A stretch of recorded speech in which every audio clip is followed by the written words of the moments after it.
Good afternoon, Harlem and Harlems of the world. I am Terri Wisdom, and this is Harlem Network News. Harlem Network News is a new media platform. We started at the onset of COVID, and it has been quite a journey.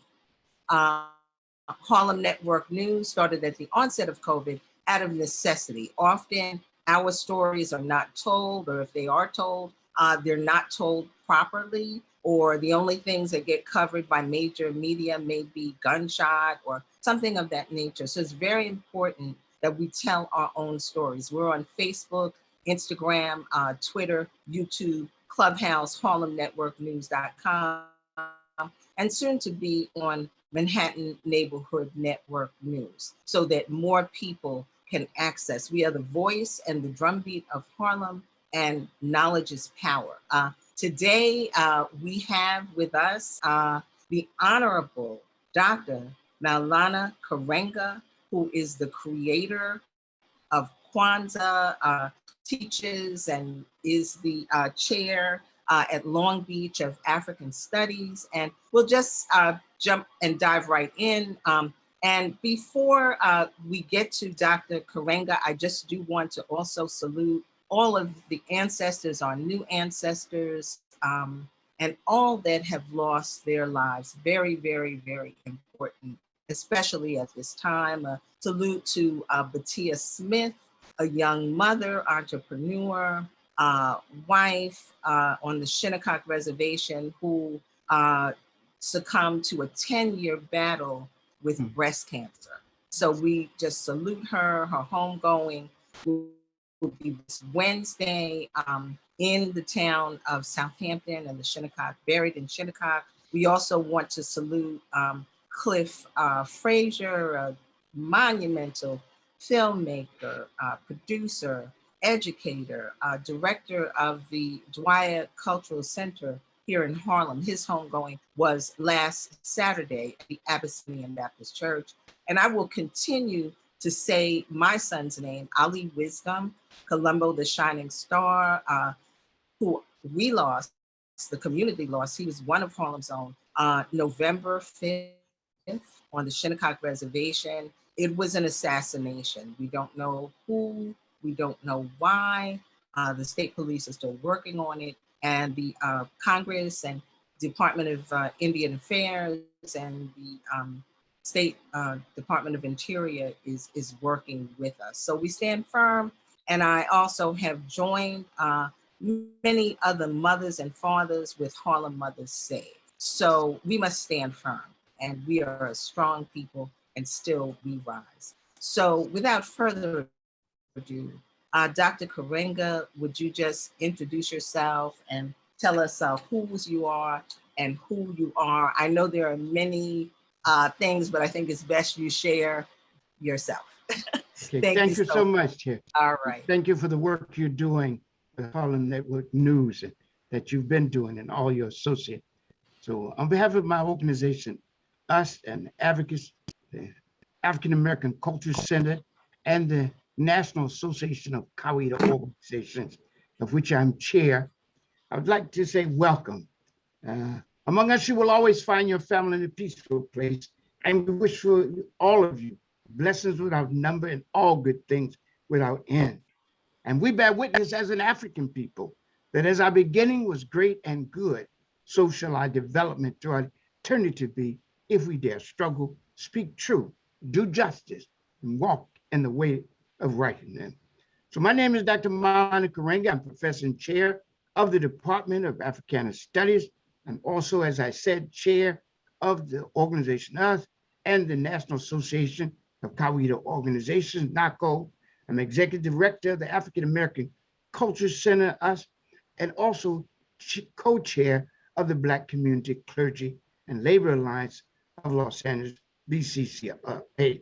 And I'm also, of course, as most of you know, the creator of Kwanzaa and Nguzo Saba, and author of numerous scholarly articles and books, among which are The Moral Idea in Ancient Egypt, Studying Classical African Ethics, Introduction to Black Studies, selections from the Mosiah, the ethics of the Odu Ifa, the ethical teachings, and several other books, 17 in fact.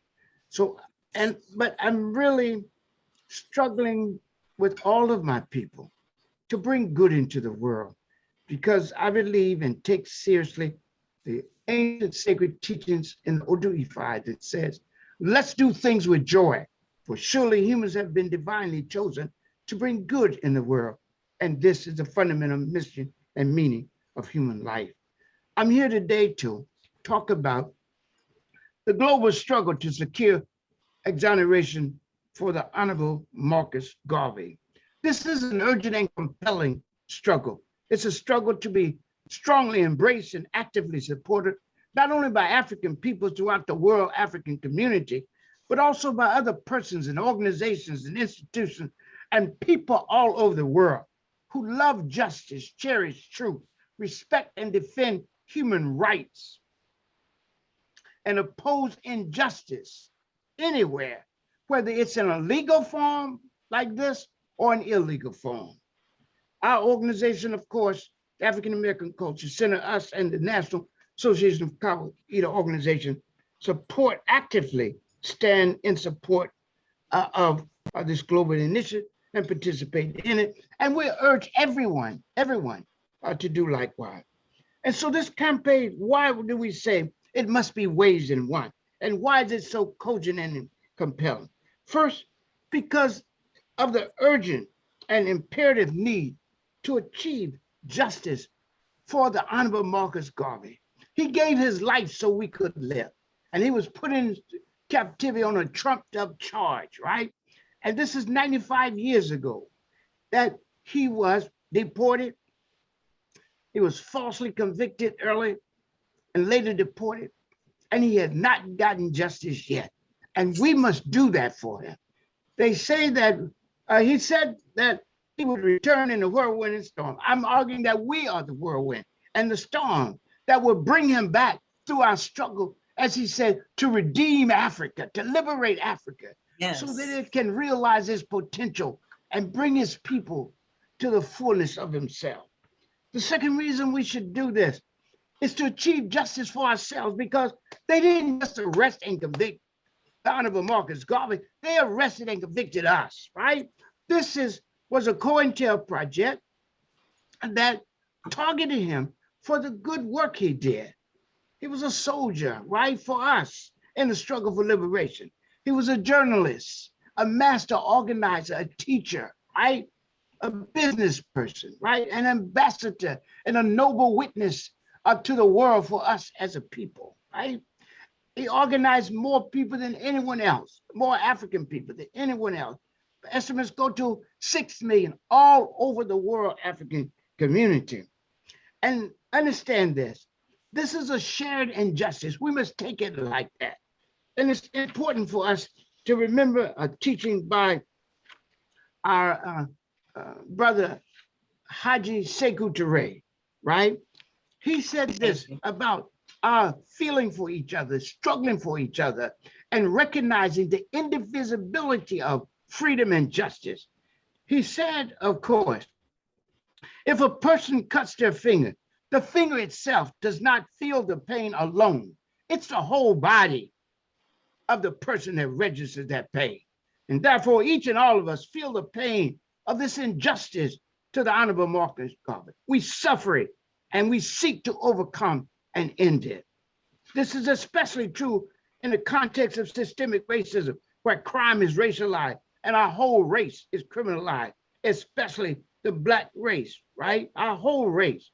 Also, the global struggle to exonerate Nana, and Nana means the honored one, right? When we say that. Yes, thank you. Nana Marcus Garvey. Also, the global struggle to exonerate Nana Marcus Garvey from these false charges and this wrongful conviction is to resist the racist use of law to criminalize and suppress rightful resistance. He had a right to resist. He had a right to build this organization. He had a right to say to us, up, you mighty race, you can achieve it. Yes. He had a right to organize it. He had a right to teach us of our beauty and sacredness as Black people and our capacity to create history. The Honorable Marcus Garvey was a Pan-African liberator, a leader, a teacher, a global organizer of the largest number of Black people in history, as I said. And he was an institution builder, a journalist, a writer, and a speaker of the uplifting and liberating truth. And we should honor him. Again, his central message was to remind us of our own internal capacity, that we are our own liberators. That is why he said to us, "Up, you mighty race, you can achieve what you will." He stressed education and organization of the masses of our people, right? And he argued that we should engage in cooperative projects and practices of liberation. For him, African liberation or redemption was a collective process and practice, right? And he taught us against vulgar individualism. He said to us, the ends you serve that are selfish would take you no further than yourself, but the ends you serve for all in common would take you even to eternity. So he taught us to share, to create and share good in the world.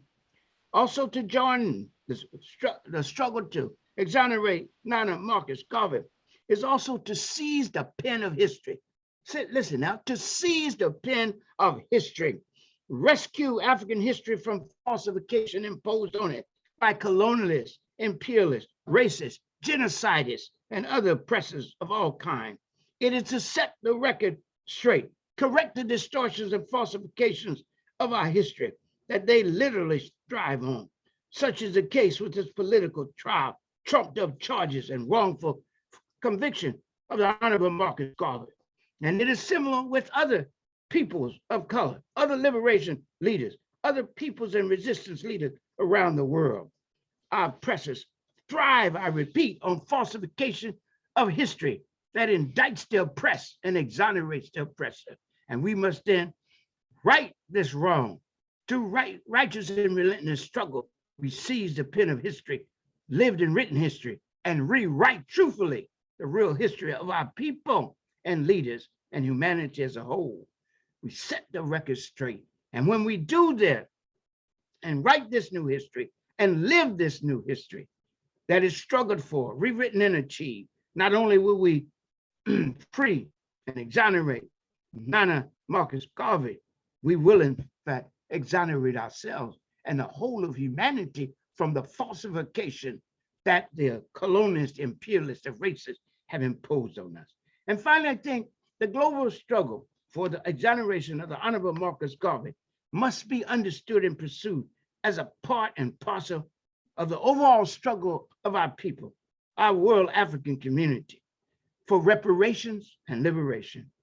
Here, Nana Garvey's concept of African redemption. He always said African redemption. We say African liberation now, but he said redemption because he wanted us to repair ourselves, redeem ourselves in struggle, in organized, self-conscious struggle, self-appreciating, self-authorizing struggle that we engage in, self-determined struggle. And this calls for a reparative justice, right? For the great and grievous injury of the Holocaust of Enslavement, the savagery of segregation, and continuing systemic racism. We can only repair ourselves in struggle. We are injured physicians who have it in our power to not only repair and renew and remake ourselves, but also to repair, renew, and remake the world. And we have to do this because we live in a pathological situation in society, in a pathogenic one. It is not only sick itself, but it produces sickness for us.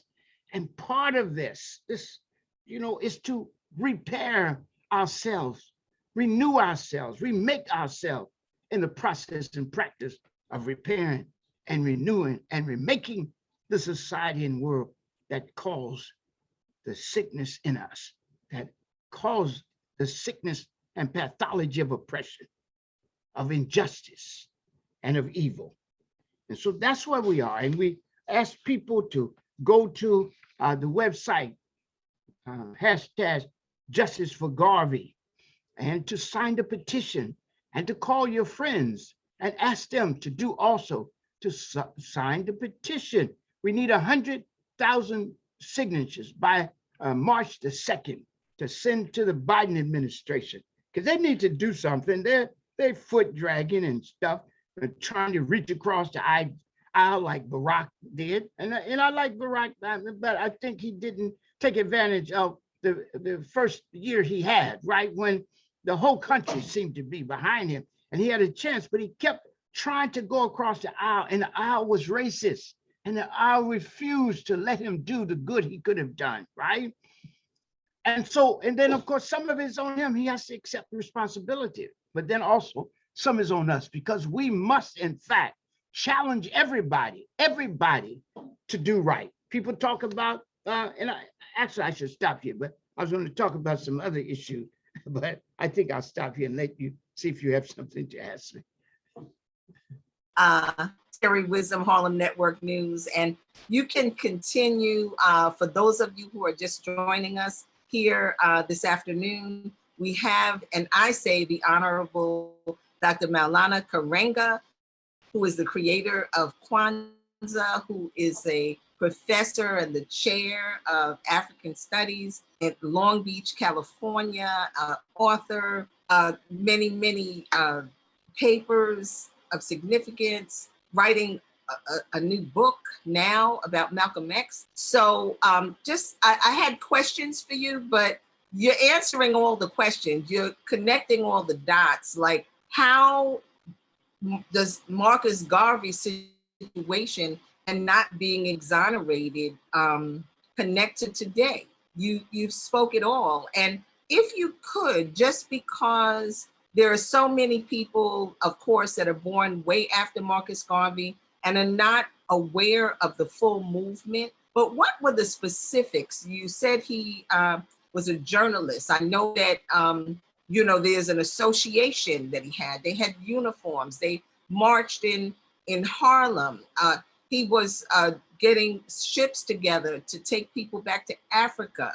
It's the Black Star Line. So if you could just share some of the specifics, because we want people to really know. And of course, they can do deeper dives themselves. But right here, while we're on Harlem Network, if you could just share a little bit of the nuances of Marcus Garvey and what happened to him. The Honorable Marcus Garvey was born in Jamaica. He came to the United States in 1960. He really wanted to meet and work with Booker T. Washington because he respected Booker T. Washington, not necessarily his politics, because he criticized his politics, but he liked his institution building. He liked also his sense of business. He believed that we had to have economic freedom in order to have political freedom in its fullness, right? And so he came, and he was a grand thinker, right? And so if you read his philosophy and opinion, he speaks on a myriad of subjects, right? And so he began to organize, and he began to organize us around fundamental principle of African redemption, right? That's rising up, redeeming ourselves, saving ourselves from the sickness around us. He said we live in a sick society, right? That is corrupt, right? That is destroying itself because it lacks a moral foundation. That we must be other than that. It's like what we say in Kawaida. We must remember, often we are American by habit and African by choice. And then when we're American, we're self-destructive, we're self-hating, we are self-injuring. But when we are African by choice, then we are liberating, we are self-conscious. And as Malcolm said, we come to ourselves. And when we come to ourselves, he said, Nana Malcolm said, come to ourselves, a lot of other things come to us. And as you know, Haji Malcolm, Haji means, it's an honorific too. I mean, he's one who made the Hajj to Mecca. He's a Muslim. So Haji Malcolm said, and this is one of the things Haji Malcolm, as you know, was a descendant of Garvey, a political descendant, of Garvey. His father was a Garveyite, right? He came up in a Garvey, and his mother was a Garveyite. And so he came up in a Garvey context. And when he became older and he joined the nation, he remembered some of these things. And these things are in his autobiographies and in his lectures, right? His book of lectures. And so what he said, Garvey was a great person. He did what he could with what he had. And it's up to us to carry on the legacy. And that is why I don't want to lift Garvey out of the history of African people, right? He is a Pan-African leader for all of us. he inspired the on the continental African liberation leaders. He inspired them, especially in Nkrumah, right? Nkrumah was very much inspired by him, right? And Nkrumah, I should say Nana Osagiefu Nkrumah, is how I came into knowledge of the Honorable Marcus Garvey. I'm reading Nana Nkrumah's autobiography, and I came across what the Honorable Marcus Garvey said. I asked myself, I traveled all over the world, and I asked myself, where's the black man's king in his kingdom, his army, his navy, his men and women of big affairs? I could not find them. And I declared unto myself, I would help make them. And that's what he went about doing. And so he also introduced a new way of understanding religion, not a white-fied or racist religion, because Haji Malcolm said the white man had identified Christianity so much with himself that when he bragged about being Christian, he was bragging he was white. He said, we have to have a different understanding of Christianity. We have to have a black Christianity. He said, you know what? Our God is a God of Ethiopia. Other people can have the God of different places, but ours is the God of Ethiopia. And we must see our God with our own spectacles, he said, with our own eyes and understanding. So he began to lay the basis for what we now call Black liberation theology, right? Asking yourself, what is God's role in your life? What is God's role in history? Is he with you? Does he look like you? Does he act in your behalf? These are the questions that the Honorable Marcus Garvey asked us to ask when he began to say, we need a liberating religion, not an enslaving one, not the one taught to us by the enslaver, but the one we taught ourselves. As Nana Harriet Tubman said, I wouldn't let them tell me how to pray. I prayed my own prayer, and I asked God to make me strong to struggle. And he has done that. He actually set the North Star in the sky so it would be a sign for me, right? So I'm saying this is the beauty of blackness, the sacredness of blackness, the goodness of blackness, and we got to hold this up. And we can't let our oppressor indict us, right? We can't let him define our reality. Those who define reality can actually control those who accept those definitions. It's like Honorable Nana Carter G. Woodson said, teach a person to go to the back door. If he goes, right, and if he accepts it, right, you teach him he accepts it, and goes to the back door and he don't see a back door, he'll demand one be cut so he can go to it, right? So we know how important it is for us to recognize that one of the greatest powers in the world is the power to define reality and make others accept it, even when it's to their disadvantage. And that's what the dominant society does. They tell us what is good and bad, what is right and wrong. They won't even let us define race. They'll tell us what race is. Now they're the racists, and they're going to discuss racism and race with us when it's a lived reality, a social reality with, a cultural reality with, and a political reality of resistance for us. And so our oppressor cannot be our teacher, and even our allies cannot be our tutor. We must think our own thoughts, Haji Malcolm said. We must come to our own conclusion, make our own judgment, and then act in dignity-affirming, life-enhancing, and world-preserving ways. So those are some of the beautiful things. And you had said how the Honorable Marcus Garvey brought a ship line after he was arrested on fraud. The only evidence was an empty envelope and an agent, FBI agent that Hoover had put in the organization that lied on Garvey. They had no evidence, and it was so egregious and so obviously wrong that the Attorney General himself questioned it, and President Coolidge commuted the sentence, but it didn't pardon him or exonerate him, right? And what we need is exoneration. Pardon seemed like, well, he was guilty, so I'm just letting you off. No, please. Okay. We need justice, and justice means exoneration. That's what we need, and that's what we're struggling for. Okay. After you had asked about the ships. After that, for about from the time he was arrested to about 1922, the ship line continued, but then finally it was docked. It was not profitable once he was gone, and once the organization began to unravel. Then it was no longer profit. So they set it to the side. Yeah. Okay, well, thank you for sharing that. Mhm. Because it's very, very important to look back, in the spirit of Sankofa. I'm Terri Wisdom, and this is Harlem Network News. But the things that are happening to us today have been happening to us yesterday as well. And if we don't understand that and understand how to stand up and fight against it, it will continue to happen. So this example of Marcus Garvey, the Honorable Marcus Mosiah Garvey, represented a lot, as you can see, for our country. And as Dr. Karenga has said, for the redemption of Black people. But specifically, because I know that he had many followers, I know that even in Port Limon, as my partner, Bernardo Ruby, who has helped us connect, is from Port Limon in Costa Rica. Huh. And, I know that Marcus Garvey lived there, his uncle was there, and many, many people, including my partner's grandmother, they lost their life savings because they had shares in the Black Star Line. And there were actually boats that were docked there, and a event center. I believe it was called the Black Star Line. I think it burned down a couple of years ago, but they're rebuilding it.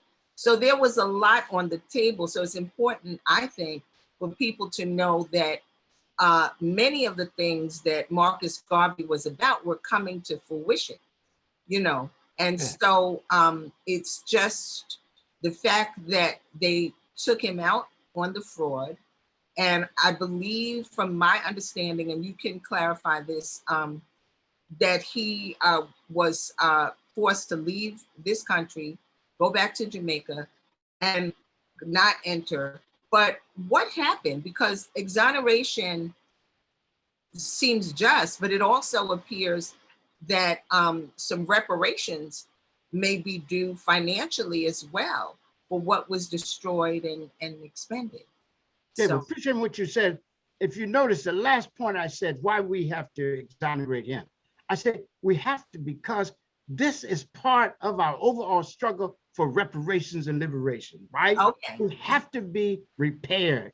And the repair has to be more than finance, though. And that's what I want us to okay, understand, is that when we talk about, in our organization, when we talk about reparation, we're talking about a complete project. And the project begins with a public dialogue about what really happened to them, the actual truth. We got to stop lying. That's why they don't want to talk critical race theory. They don't want us to talk about what they did to us, right? They want us to just praise us. It's kind of a perverse analogy. I know it sounds rough, but I'm going to use it. It's a perverse analogy of a rapist turning to the rape victim and say, did you enjoy it, and tell me you loved it. No, I'm not going to. The guy's an oppressor, and he has to be told what he did. That has to be historical record. That's what I meant by seizing the pen of history. And part of that history is the history of the Honorable Marcus Garvey, this great Pan-African leader that was interrupted by what Coover would later put together and get all of us, including me, in a COINTEL project in which he said, here's what we're going to do. We're going to work to discredit, disrupt, right? And destroy and otherwise neutralize all real and potential Black leadership. And one of the things I want to stop, and he had this idea with the Honorable Marcus Garvey, we want to stop the emergence of a Messiah. That is a leader, a liberation leader that could unite the people, right? He did that with the Honorable Marcus Garvey. He did that with Nana Haji Malcolm X, right? He did that to destroy us and to put our movement into confusion. But we continue because we are sons and daughters of these people, and we live our lives for them if we live them in the best way possible. And so what happens is that we need this public dialogue.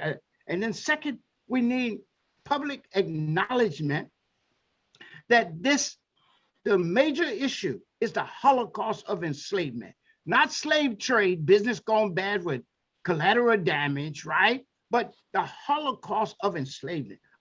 Holocaust means a morally monstrous act of genocide that is not only against a targeted people, but also a crime against humanity, right? And that expressed itself in three fundamental ways. The morally monstrous destruction of human life, still going on, shot in the street, right? Dying from inadequate health care and housing, right? Absolutely. They're killing us continuously, but it's on a different level, and we fought them to a different level. And I don't want to discredit all the work we've done and where we've come. That's important, but I'll get back to that. So the Holocaust of Enslavement first is a morally monstrous destruction of human life. Second, the morally monstrous destruction of human culture, the destruction of great works of art, of literature, of music, right? Of cities and towns and states and empire. And then the culture keepers and culture makers of this culture. So the destruction of that, the deculturalization of the people. And then the final thing is the morally monstrous destruction of human possibility, lifting us out of our own history and making us a footnote and forgotten casualty in his, and turning us into objects of labor, sex, and entertainment. And he's still doing that, creating social death for us, except when we appear as an object of labor, an object of sex, and an object of entertainment. Rescue me if I'm wrong, right? And even that, he tells us we can only entertain the way he wants to be entertained. We can only talk within the boundaries he says. He defined what we say about race even, right? So I'm saying we can't allow that. Our president cannot be our teacher. And I think that's important for us. And then the third thing that this reparations is, after public apology, public acknowledgement, is public recognition that we need to have monuments, right? We need to teach this in the schools. We need to teach it in the universities, right? We need ways to teach the horror of and meaning of this Holocaust, not only to us as Africans, but also to this country and the world, right? We need to do that. And then fourth, is what everybody's waiting for, is compensation, right? And it could be money, but it can also be return of our land. It could be free health care for life, free education for life, right? Yes. All of these things, right? But we have to discuss them. And then the final thing, of course, that's important is preventive measures, right? We need to have preventive measures, right? And I didn't talk about the apology, but sometimes I put that in there, but I just want to go to preventive measure. And there we come back to the struggle itself, the struggle for reparations and liberation. These things can keep happening until we radically transform this society. This society represents a pathology of oppression, racist oppression, through and through.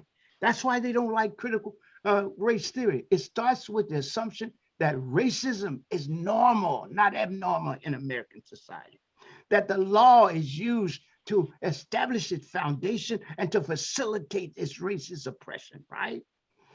And it goes on to talk about how racism is so pervasive in everything we do, right?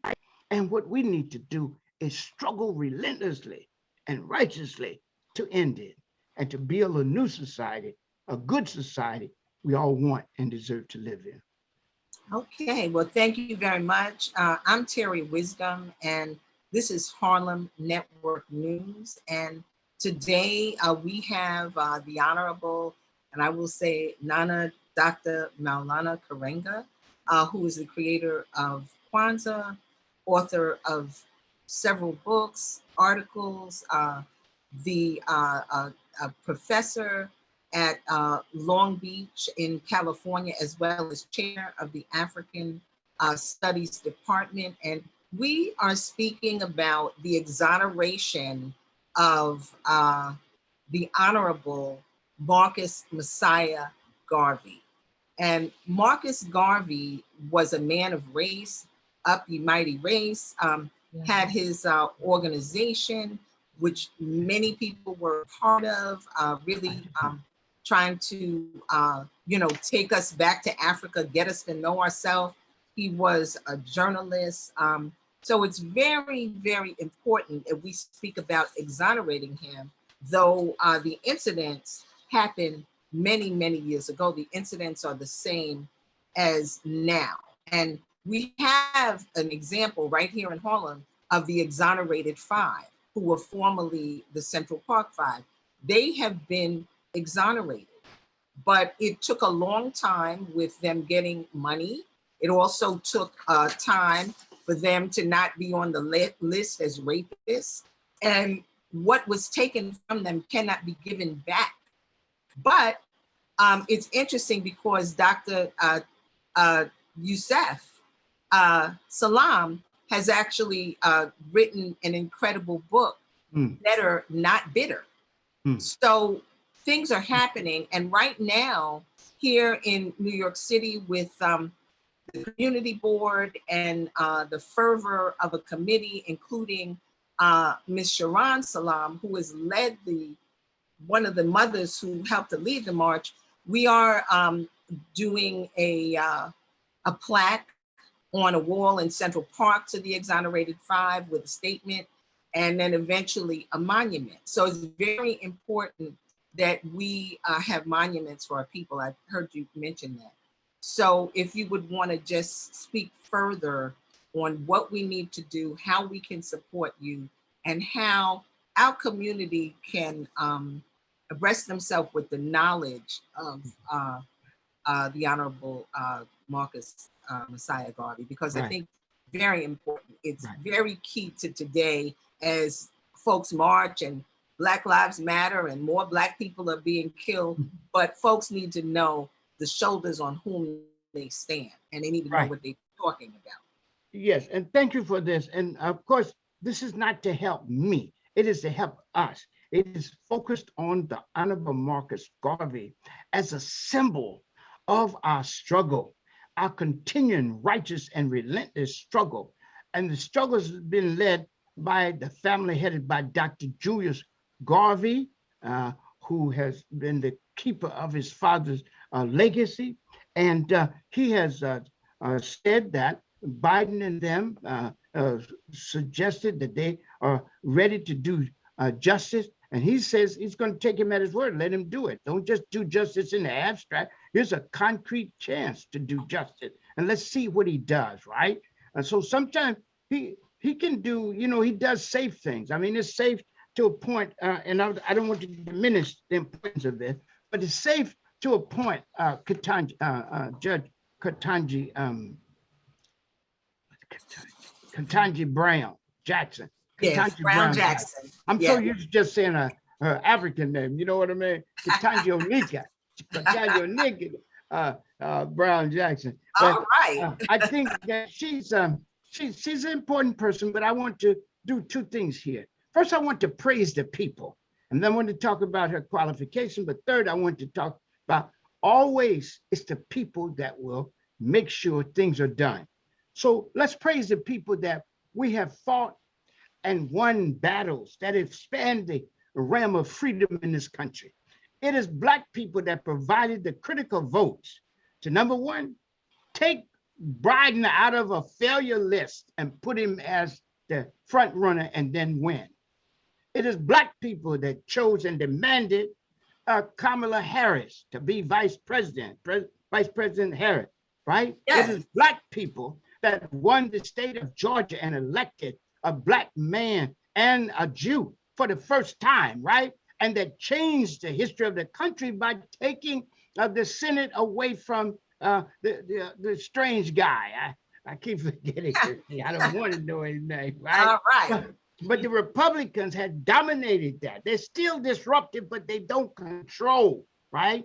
And they've taken that. It's Black people that did that. And so it's Black people that demanded a Black woman judge to actually add diversity and strength and dignity to that court, because it's been a white experiment, right? Even with Thomas on there, he doesn't represent Black interests. That's just a reality, right? And don't tell me people don't represent their interests, right? They do if they're conscious, right?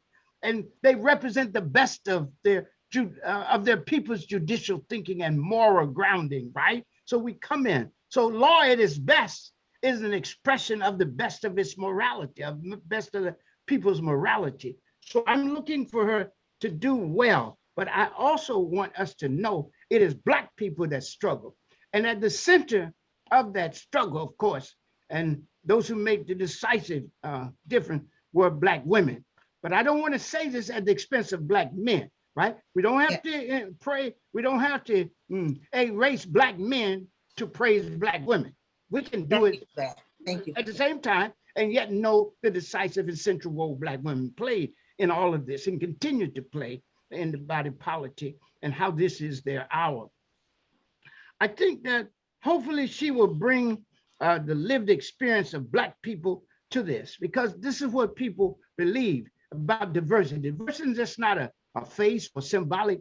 It means bringing, even as the Supreme Court said when it ruled in favor of affirmative action, not as the only thing, but as one of the main considerations, because it brings a different experience, a different understanding, a different depth of thinking. And I'm hoping she will remember that. I think this is also a critical time for Black people, and Black people need to see themselves, right? In this country, they fought so long for space in this country. We have a right to all public space and public wealth in this country, and we've been denied both. And so this space is important for Black people. And also she was a former federal public defender. So that makes her more concerned with defending people rather than indicting them and prosecuting them. She worked on the U.S. Sentencing Commission to end huge discrepancies between sentences for crack and powder cocaine. Bill Clinton did that. You know what I mean? Bill Clinton did that, and she worked to end those discrepancies. She also was picked against the wishes of persons who put some of the people who put Biden in office. They wanted their own personal contact, but she is obviously, from what I see, the best qualified and has the strongest background. I think also when she praised America, when she went over and did a real patriotic thing, I think that's a strategy, right? She might believe it, but I don't want her to do that at the expense of her own personal and communal integrity. She has to. They're putting her on there, not simply as a person, but as a person representing a people, right? Representing a people, Black people, right? And so she shouldn't back off from that. She shouldn't have to just say it every time she does. And I know the strategy of saying, I love this country, but this country's been hard on us, right? I know she has to say that, but we don't have to say that. We have to give a balance. We can't be one nation under illusion, right? We got to be, a country that is created in the midst of struggle, right? And then finally, I think it's important for Black people to understand, as they had the history with Barack Obama, that institutions, people don't change institutions as much as institutions change them unless they stay in revivifying contact with the people. And if they listen to the people, and if the people struggle and make their voice heard.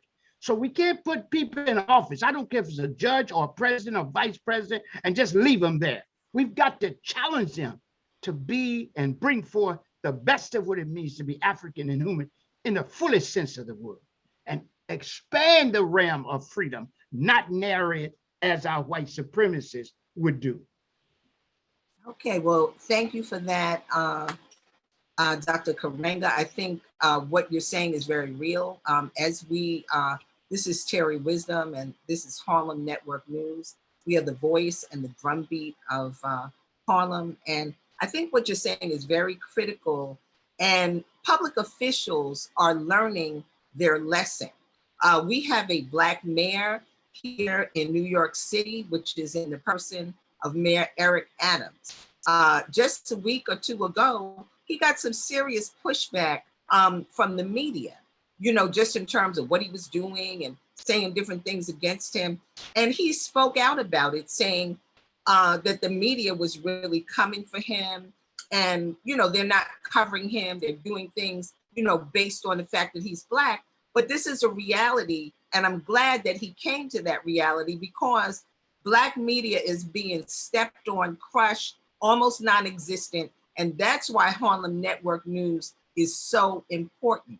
That's why Harlem Network News needs to continue to rise and be the full HNN of the people, and I think that Mayor Adams also got the message, because this week, in a snap of a finger, he put together a Black History program at the Apollo Theater that was for the people, realizing, as you said, that we are the people who elected him. We are the people who push. He's got to be accountable to us and to all the people, and to the righteousness of us. Very, very critical for President Biden, for Vice President Harris. Know that we turn down in numbers to put you there. So you got to be accountable. And it's very important that they continue to come. We've had a lot of gun violence here in New York City, Harlem. We had, gun violence really that had to do with mental illness, where the two police officers and the person who was the perpetrator were all shot and killed. A travesty. But it shouldn't take a travesty for President Biden to come to New York City. He should be coming here anyway, looking in, checking in. We are your constituents. Stop hanging out with Manchin. That's a big problem. But I want to say something about the mayor. And I think it was important for him to have the Black History Month, but I think it should be planned earlier and it should be a part of everything. And also, I don't want to put it down like people either are. No, I'm saying it's necessary, but not sufficient. What we need to do is not only, as Martin Luther King said, have ideas and education for people's mind and spirit, but we need also material goods for their life, for their body, right? People need to live good lives so we can have a Black History Month. We need to have it. I'm not those people, oh, we don't need that. Yes, we do. We need to speak our special culture to ourselves and to the world. But we also need food, clean water, housing. We need mental health care. You were just talking about that. You can't send the police to arrest a mentally disturbed person. We need places for the mentally disturbed. We need care for them, right? And so what we need are these programs that are human-oriented. We don't have enough human-oriented programs. We have suppression programs. And the first thing people think about when they have a problem is suppression.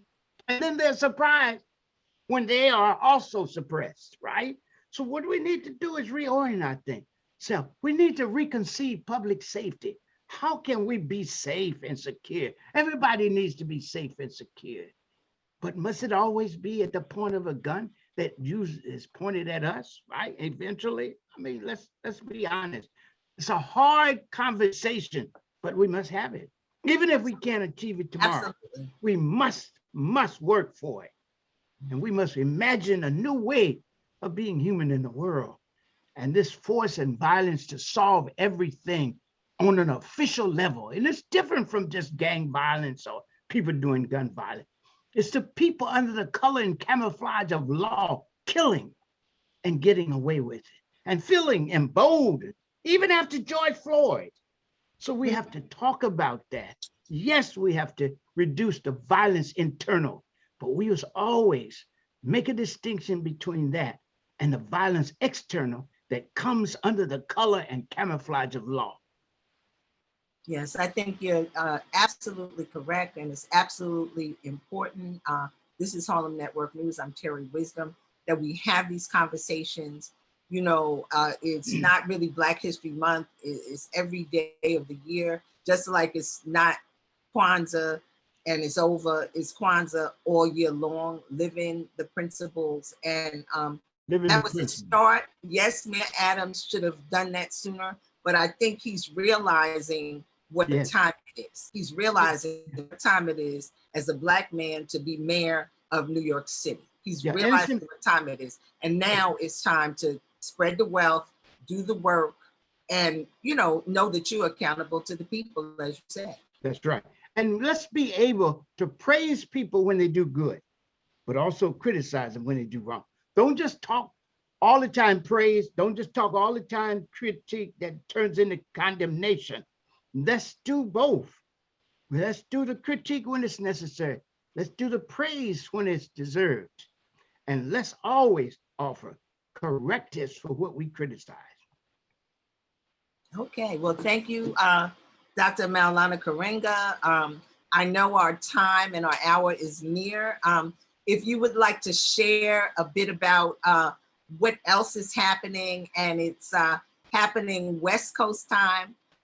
You have a big presentation today, as you do every Sunday, but this is going to be to really speak in depth about exonerating the Honorable Marcus Mosiah Garvey and what strategic steps are towards that. So if you could speak a little to that and tell our listening audience how they can join you today.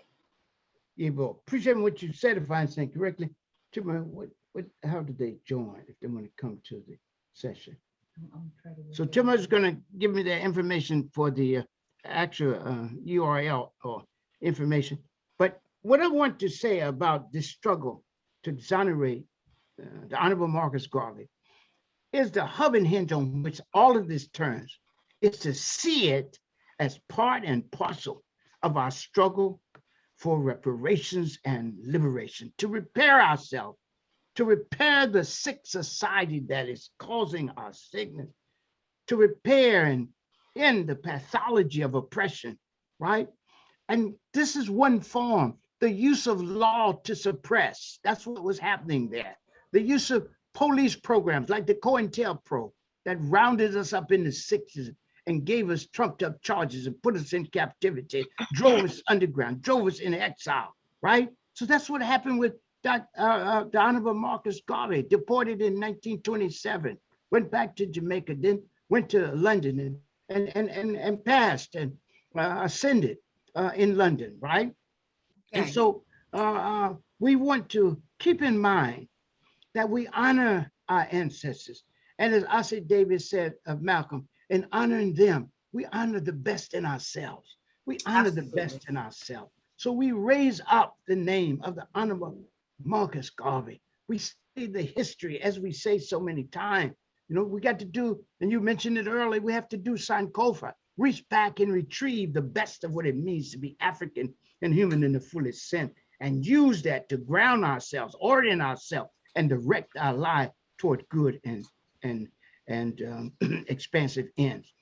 And always, I'd just like to say, we study this history and we raise up the history of the Honorable Marcus Garvey and all of our great people, Fannie Lou Hamer, Mary McLeod Bethune, and Yaa Asantewaa, and Frederick Douglass, and Nat Turner, and Nana and Gabriel Prosser, and Harriet Tubman, Sojourner Truth, Malcolm X, Messenger Muhammad, right? Martin Luther King, Ella Baker, Coretta Scott King, right?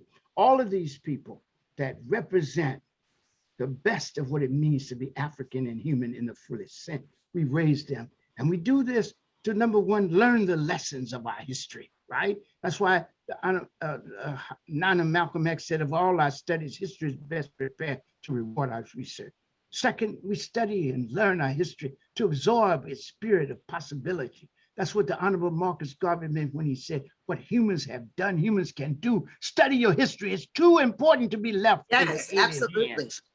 And then third, we study history in order to extract and emulate its models of human excellence and achievement. That's what Nana Mary McLeod Bethune meant when she said, we are heirs and custodians of a great legacy. And therefore we say, we must bear the burden and glory of that legacy with strength, dignity, and determination. And finally, we study this history. And we honor this history in the practice of the morality of remembrance. The morality of remembrance. It is right to remember. It is wrong to forget. Our foremother, Nana Fannie Lou Hamer, said, there are two things we all should care about. Never to forget where we came from, and always praise the bridges that carried us over. And what better way to praise them than to live the legacy in the way we live our lives, to honor the legacy, to honor the legacy by the way we live our lives, do our work, and wage our struggle for good in the world. Okay, so well said. This is Harlem Network News. Thank you. I'm inspired. I'm gonna try to keep that quote in my heart and in my mind because it's very important. And as we have had so much loss, as I mentioned, I lost my own son to gun violence. We have to say these people's name. We have to keep them, keep their legacy going. If they were doing work, we have to keep their work going. It's very, very, very, very critical. And it's great for you to have this conversation, speaking about the person of the Nana Marcus Mosiah Garvey, because it's representative of a lot of people, the work he did. His son is still alive, Julius Garvey, trying to do the work, and his association, the UNIA, still lives and still exists. And that at the time is a Universal Negro Improvement Association and African Communities League. So very important that we continue in our great legacy. And thank you so much, Dr. Karenga, for all the work you do. And I do have the link and the flyer. So I will put that up on our Instagram at Harlem Network News. And also it'll go straight to our Facebook. So anybody who wants to join the conversation with Dr. Karenga today, it's 3 o'clock Pacific time, but 6 o'clock New York time. And this is every Sunday. And as you can see, Dr. Karenga is a learned man. And also to have someone who created our, African-American holiday Kwanzaa. An African holiday. African holiday. African. We are an African people. But created it. It's worldwide. And he's still in the flesh.